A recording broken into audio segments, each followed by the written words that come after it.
You ask Tiger to solve. This deals with linear equations with one unknown. The final result is x equals -5. Let's solve it step by step. Group all x terms on the left side of the equation. Subtract 8x from both sides.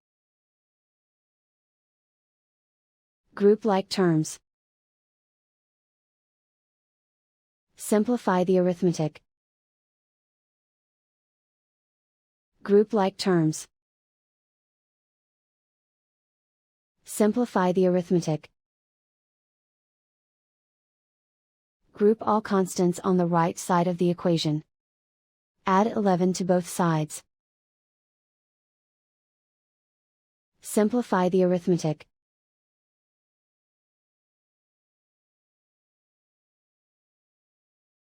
Isolate the x. Divide both sides by -4. Cancel out the negatives. Simplify the fraction.